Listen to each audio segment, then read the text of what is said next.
Good evening. You're tuned in to Emo Nightly News every moment online. In tonight's news headlines, Asa Banton to host 10th annual Summer Daybreak Breakfast Fete weekend. Opposition leader calls for accountability in 2026 budget response. Grenada government and Public Workers Union sign landmark collective bargaining agreement. Jamaica celebrates 64 years of independence. At least 5 killed in Thailand school shooting. In St. Vincent and the Grenadines, OECS boosts CMOS industry with high-impact training, and also CPL 2026 bowled off today. Details of these stories and more coming up next. Stay with us.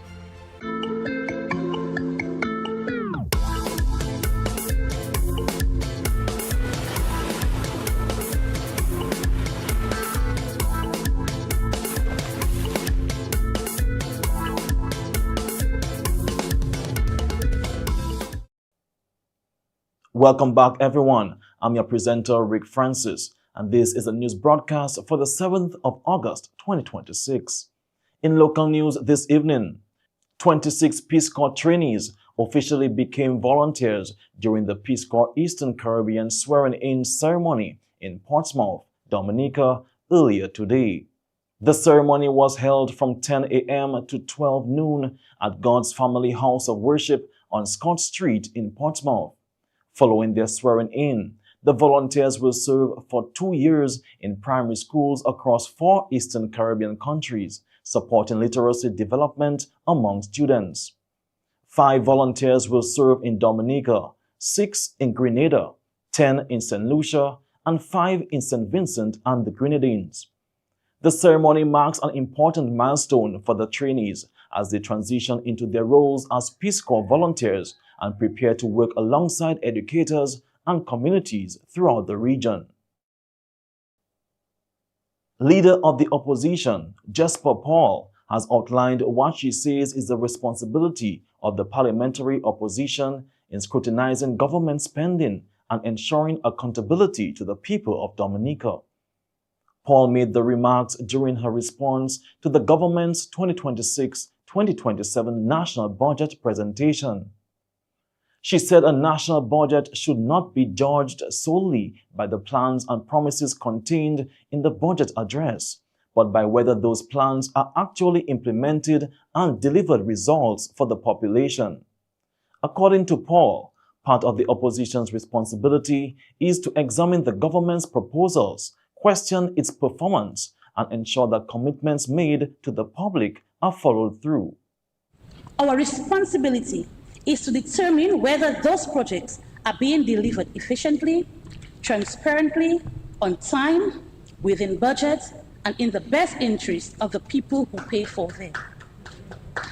Mr. Speaker, this is the essence of parliamentary democracy. The duty of an opposition is not to oppose for opposition's sake. Our duty is to ask the questions that ordinary citizens would ask if they occupied these benches. That is precisely what we intend to do. But, Mr. Speaker, every budget must be judged against 3 simple questions. Firstly, are the people better off today than they were yesterday? Has government delivered what it promised last year? Thirdly, does this budget provide a realistic pathway to greater prosperity for every Dominican? These are the standards against which we shall assess these budgets. Mr. Speaker, the Minister has presented an ambitious vision of a transformed Dominica, an international airport, geothermal energy, a world-class marina, resilient housing, modern roads, a cruise village, expanded opportunities for agriculture, a creative economy, digital government, and a renewed engagement with our diaspora. Many of these are worthy initiatives that deserve national support. But, Mr. Speaker, there is an important distinction between announcing a vision and delivering results. Mr. Speaker, governments are elected not simply to inspire hope, but to convert hope into measurable progress. Budgets are not just judged by the eloquence or flatness of ministers' speech. They are judged by whether the promises made in this chamber becomes realities in the communities of Portsmouth, in Grand Bay, in Marigot, Wesley, Castle Bruce, Roseau, Soufriere, Salisbury, and every village in between. Paul further questioned the implementation of measures announced in the previous 2025 budget, arguing that the public deserves a clear account of what was promised, what was completed, and what remains outstanding. She compared the process to students receiving report cards, saying the government should be required to account for its previous performance before presenting another set of plans and commitments. Before examining the promises of the 2026-2027 budget, we must first ask a fundamental question. What became of the promises made in 2025 budgets? Last year, this House heard commitments regarding infrastructure, housing, agriculture, tourism, education, healthcare, public sector modernization, and economic growth. Today, Mr. Speaker, the Dominican people deserve more than another catalogue of future intentions. They deserve a report card. How many commitments were completed? How many remain behind schedule? How many exceeded their budgets? How many have delivered the outcomes originally promised? Governments, like students, should not receive new assignments until they have accounted for the last ones. The opposition leader maintained that accountability must remain a central part of the budget process, with citizens being given an opportunity to assess the government's performance against its previous commitments. Dominica's summer entertainment calendar is set for a major weekend as Asa Banton celebrates the 10th anniversary of the Summer Daybreak Breakfast Fete in Grand Bay. The anniversary celebrations run from August 7 to 10, 2026, featuring 4 days of activities, including the lighting parade, pre-breakfast fete party, the main Summer Daybreak Breakfast Fete, a cool-off, and the island tour and wet fete finale. The event is supported by the Government of Dominica through the Ministry of Tourism and Discover Dominica Authority, and is expected to attract patrons from Dominica, the wider Caribbean, and the diaspora. Chief Executive Officer of Discover Dominica Authority and Director of Tourism, Marvel Williams, says festivals and events continue to play an important role in strengthening Dominica's tourism offering, particularly during the summer season. Celebrating 10 years is a significant achievement, and I want to congratulate Asa Banton and his team and everyone else who has helped make the Summer Daybreak Breakfast Fete weekend a success over the past decade. The Ministry of Tourism and Discover Dominica Authority is proud to support initiatives like this because they attract visitors, they create opportunities for local businesses, and contribute to economic activity within our communities. From August 7th through 10th, Asa Banton will host 4 amazing days of entertainment in Grand Bay on the south of the island, featuring local, regional, and international talents. We invite residents from Dominica to join. If you're a Dominican diaspora and you're in Dominica, if you're a visitor and you're here already, come and join us for this milestone. If you're listening to us from somewhere within the Caribbean region, you can still make it to Dominica and come enjoy the breakfast fete and everything that Dominica has to offer. Williams says the continued growth of Summer Daybreak over the past decade demonstrates the importance of investing in local events that attract visitors while creating opportunities for businesses, entrepreneurs, and communities. Founder of Summer Daybreak Breakfast Fete, Asa Banton, says reaching the 10-year milestone is a proud moment and has thanked patrons, sponsors, partners, and supporters for helping the event grow. Yes, so 10 years ago, I started Breakfast Fete with one goal, to create something that put Grand Bay on display, bring people together and create opportunities for the people of Grand Bay. Today, I'm proud to celebrate our 10th anniversary, and I want to personally thank the government of Dominica, every patron, sponsors, partner, and supporter who has been part of this journey. Because of you, we are celebrating 10 incredible years. The main event, dubbed the People's Fete, takes place from 1 a.m. to 11 a.m. on Sunday, August 9, on the Savannah in Grand Bay. Jamaican dancehall artist Valiant will headline the event alongside Asa Banton and a wide lineup of Dominican and regional performers. The celebrations begin Friday, August 7 with the lighting parade from the Grand Bay Community Center to Lally. Patrons are being encouraged to wear red, the official color of the 10th anniversary celebration.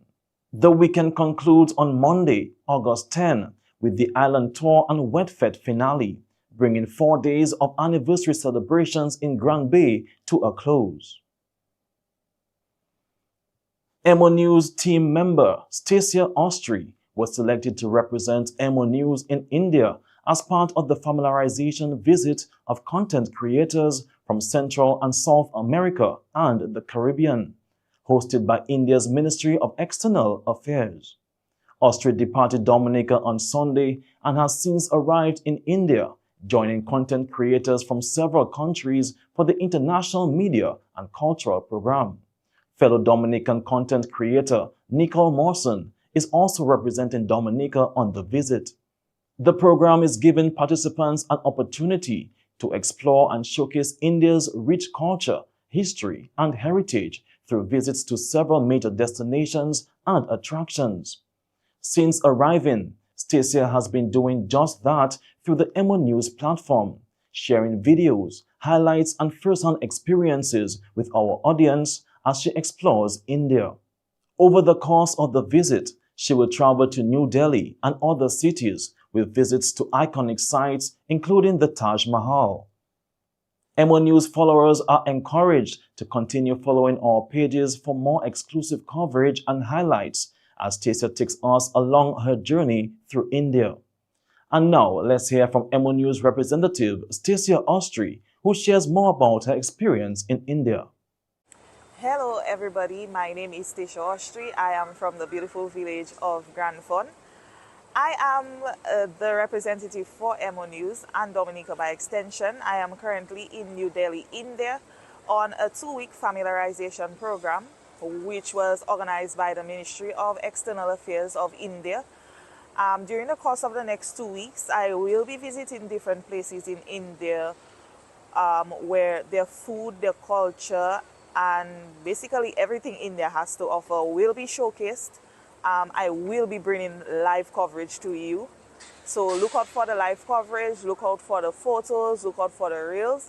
Stay tuned to EmoNews for a front row seat to basically what India has to offer. I am very elated to have been selected as the representative for EmoNews, so I plan to make us proud.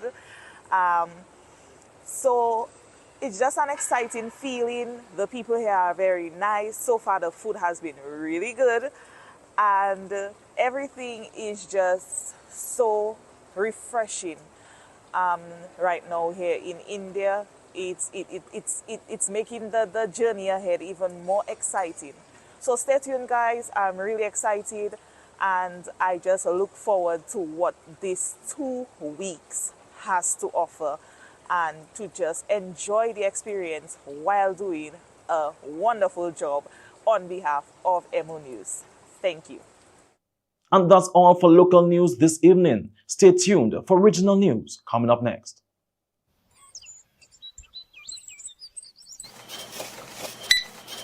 Tico, that's $800. Cash or card? When cash is low, Tico is still ready. Always card Chalo. Would you like a copy of the receipt? No Chalo, NBD already sent me the alert and I'll see it on Mo Banking later. That is it, from card to farm. Power your business with the NBD Small Business Credit Card. Your partner, your bank. In regional news, the OECS Commission, in partnership with the government of St. Vincent and the Grenadines and the Caribbean Biodiversity Fund, has completed a 3-day workshop to strengthen the country's CMOS industry. Fisheries Minister Conroy Huggins says CMOS is a priority sector with billion-dollar global potential, adding that the government is updating the Fisheries Act to support the industry's growth. OECS Economic Development Unit Officer in charge, Natasha Deteville-Moyes, says the program is helping producers improve quality and become more competitive in regional and international markets. Meanwhile, Ocean Remedies founder Ronita Oliver described the training as timely as she works to improve compliance and sustainability within her business. The workshop forms part of a wider OECS initiative to strengthen and standardize the CMOS industry across member states. Jamaica celebrated its 64th anniversary of independence on Thursday, August 6, marking more than 6 decades since gaining independence from Britain in 1962. The milestone was observed with celebrations highlighting Jamaica's rich history, culture, music, and the achievements of its people at home and throughout the diaspora.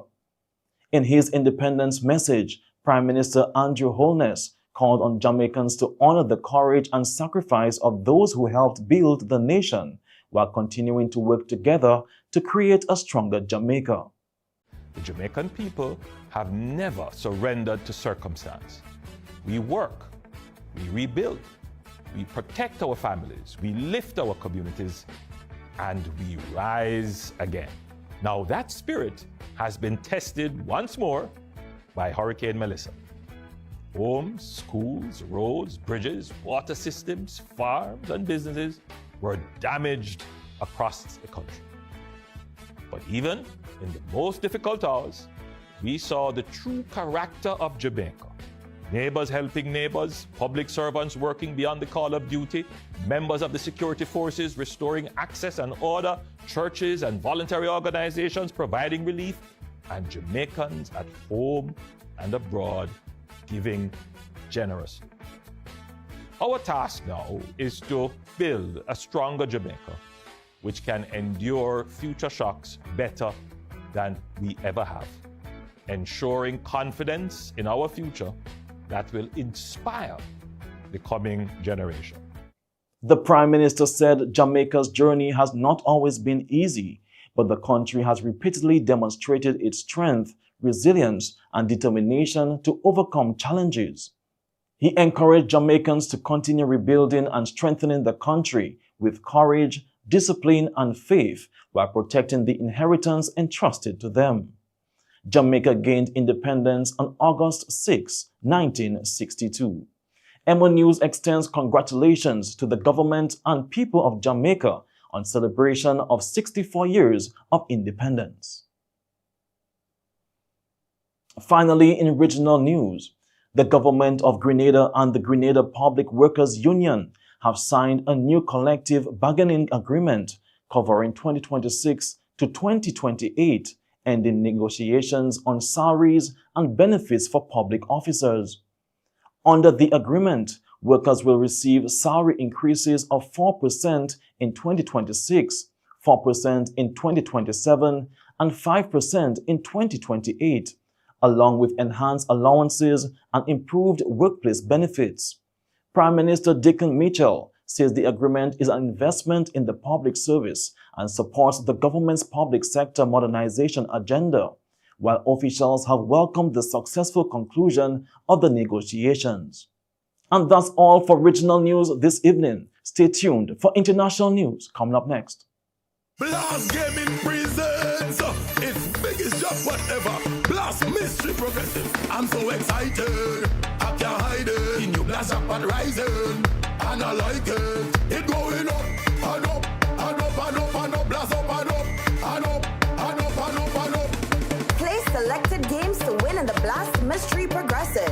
Pick until you match 3 gems and win one of the 5 cash jackpots. Or you can blast up with the Mystery Progressive jackpot. It going up and up and up and up and up, blast up and up and up, blast gaming. At least 5 people have been killed and 23 others injured in a school shooting on the outskirts of Bangkok, Thailand. Police say the suspected teenage gunman, a student at the school, allegedly killed his grandparents before opening fire on campus. The suspect was later found dead. Authorities say at least 26 shots were fired and the weapon used reportedly belonged to the suspect's grandfather. Thailand's Prime Minister has expressed condolences to the victims' families and ordered support for those affected as police continue their investigation into the deadly attack. Police in Argentina fired tear gas as thousands of demonstrators took to the streets in Buenos Aires to protest a proposed private property bill. The protesters are opposing the measure amid concerns that it could result in foreigners gaining greater ownership of land in Argentina. Demonstrations intensified as police moved to control crowds using tear gas against protesters. President Javier Milei's government has defended the proposed legislation, arguing that it would help attract foreign investment and stimulate economic activity. Opponents, however, remain concerned about the potential impact on domestic land ownership. The demonstrations highlight growing tensions over the Milei administration's economic and investment policies. And that's all for international news this evening. Stay tuned for the sports segment coming up next.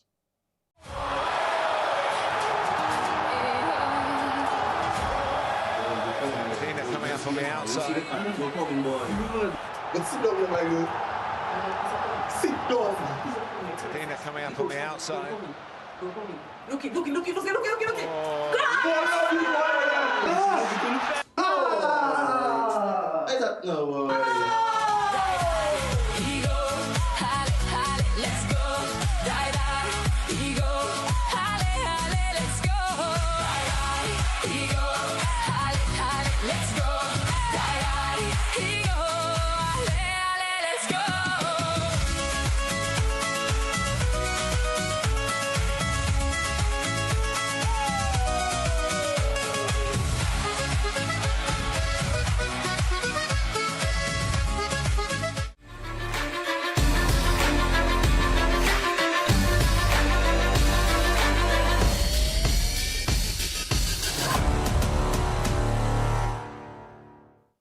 Welcome to the sports segment. The 2026 Commercial Basketball League tipped off on Tuesday at the Bijou Indoor Facility, with the St. Lucia Teachers Union and the St. Lucia Fire Service opening their campaigns with convincing victories. The Teachers Union defeated Buele Fete Lifestyle 82-58 after leading throughout the contest. Meshach Dubule scored a game-high 21 points, while Clendon Donai added an 18-point, 14-rebound double-double. In the second game, the Fire Service cruised to a 61-36 win over the Ministry of Sports United after racing to a 23-3 first-quarter lead. Marcian Calendron and Dre Jamari scored 10 points each, while Giovanni Antoine led the Ministry of Sports United with 16 points. The league continues on Thursday with the Ministry of Finance facing Police, followed by Buele Fete Lifestyle against the Ministry of Sports United. The Dominica Football Association Division 1 League continues this weekend with another round of matches across Tiers 1 and 2. In Tier 1, Warner FC will host East Central FC today, while DST United FC will face Exodus FC on Sunday. Tier 2 action gets underway on Saturday. LA Stars FC will meet Marigot United FC in another key matchup as teams battle for valuable points in the league standings. Football fans can expect another competitive weekend as the clubs look to strengthen their positions in the DFA Division 1 League. The 2026 Republic Bank Caribbean Premier League bowled off today, with the Jamaica Kingsmen taking on the Antigua and Barbuda Falcons at the Arnosvale ground in St. Vincent and the Grenadines. The match marked the start of the tournament's 14th edition and first ever CPL game at Arnosvale. This year's competition has expanded to 7 teams with the return of a Jamaica-based franchise.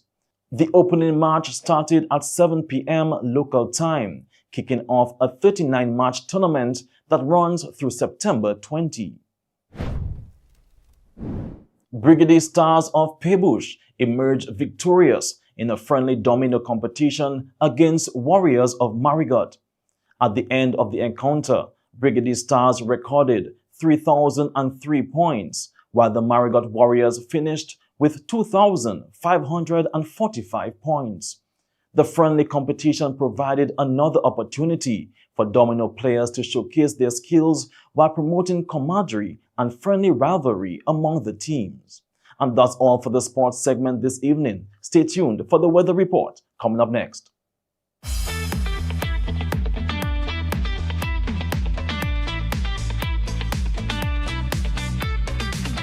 Welcome to the weather broadcast for today, Friday, the 7th of August, 2026. From our studios in Jimit, I'm your presenter, Marshall Alexander.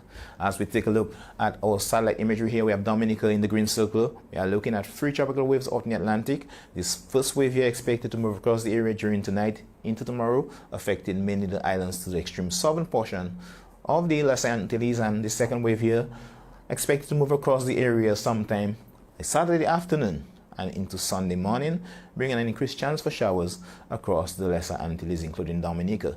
Now, this third wave here is expected to move across the area within the next 6 days or so. We are also seeing this area of siren dust, which is interacting with these tropical waves.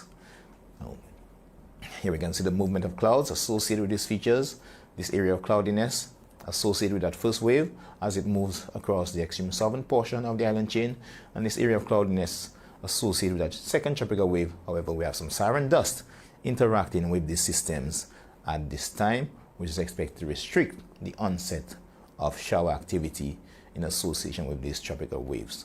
Now, taking a closer look, Dominica did experience an increasing cloudiness mainly across the central portion of the region, of the island, that is, and some fair conditions of fair to partly cloudy skies were experienced along the coastal area, especially the western coast of the island. Now, taking a look at radar imagery, which indicates shower activity, you can see a few pockets of showers off to the east, however, most of them not making it onto land here, and we can see an area of showers to the southeast as well. Now, looking at the siren air layer or siren dust, we did see an increase in siren dust concentration during today, and this is expected to be maintained during the next 24 hours. However, by late Saturday into Sunday, we expect to see a reduction or a slight reduction in siren dust due to the passage of that tropical wave by late Saturday into Sunday. However, by Monday, we expect to see an increasing concentration of siren dust again. So we are advising people with respiratory sensitivities to be on alert and to exercise caution to avoid complications. Tonight's weather is expected to be fair to occasionally cloudy, slightly hazy and breezy at times, with a few isolated showers, with temperatures down to 24 degrees Celsius on the coast and 22 degrees Celsius in the interior. And tomorrow, Saturday, we expect to see an increasing cloudiness with a few scattered showers by afternoon, with conditions remaining slightly hazy and breezy as well. An increased chance for showers expected by Sunday and Monday due to the passage of these tropical waves, and also hazy and breezy conditions expected to continue. Sea conditions expected to be slight to moderate, with waves peaking up to 5 feet throughout the 3-day period. Sunrise tomorrow will be at 5:49 a.m. and sunset will be at 6:33 p.m. High tide will be at 12:56 p.m. and 11:45 p.m. and low tide will be at 6:10 a.m. and 4:49 p.m. Remember, we are in the hurricane season. Scan our QR code to join us and follow us on our WhatsApp channel, and also search Dominica Met to follow us on Facebook and Instagram, and also visit the website at www.weather.gov.dm. Stay informed, stay safe. We are in the hurricane season. Have a good weekend. And this concludes tonight's news broadcast for the 7th of August 2026. I'm your presenter, Rick Francis, and on behalf of the entire newscast, we say thank you for viewing. This is Emo Nightly News, every moment online, signing out. Have a good weekend.